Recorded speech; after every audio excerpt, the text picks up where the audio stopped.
Top morning everyone, my name is definitely not Jacksepticeye. Today I want to talk about Shuggie Bain by Douglas Dodd.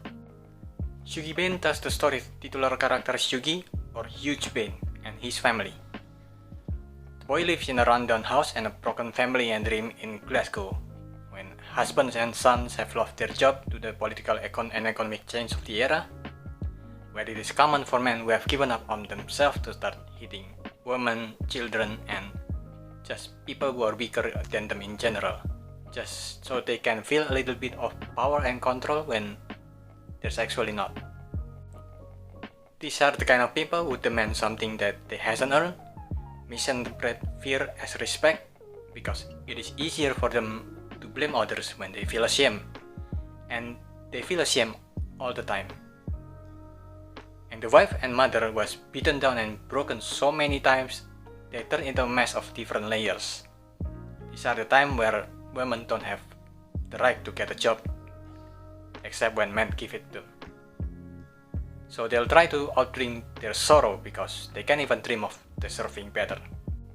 Shuggie's parents are among these people. His father is someone who won't blame himself as long as there are others to blame, and there are always others to blame. While his mother is a spoiled brat who can only blame herself, full stop, and then drain her sorrow away. To have marked her sobriety in days was like watching a happy weekend bleed by. When you watch it, it was always too short, so he just stopped counting. The books open up with Shuggie already working and living alone in a place where kids shouldn't have to live alone, or even not alone.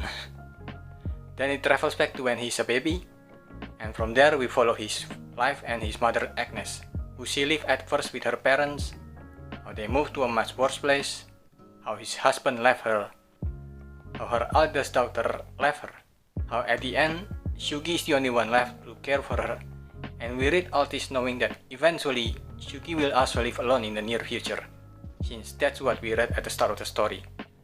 So we're catching up to that. So we are reading all this with that knowledge in our mind. It is a fascinating and heart-rending portrayal of how a kid who doesn't fit in the hyper-masculine world have to also deal with a broken home, but also how a woman, a wife, and a mother slowly losing her identity as she disintegrates into the alcohol that she consumed as it consumed her instead. She was not equipped to help herself, the 90s was not equipped to help her, and the people she met during the time was not equipped to help her. So she's slowly breaking apart from the inside and outside, and Shuggie have to learn from a young age how to be the responsible one at home. There are a lot of neat details that you can read between the lines in the storytelling. The big chapters, for example. Each chain is set in a different place because it seems like Agnes and Shuggie really thought that their happiness might change depending on where they are, not who they are.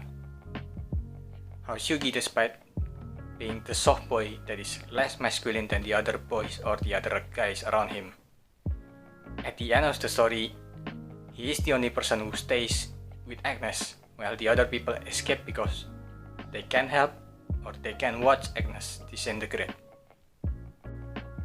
It is such a great story. It's a great example of how to use a slow burn, unlike Two Paradise which I've reviewed previously. You know from the start that Shuggie will eventually stay alone in a small rented apartment, but the story takes its time to eventually bring you there, and at the end of the story, you know these characters, you know their story, and you're moved by their story. That's about it.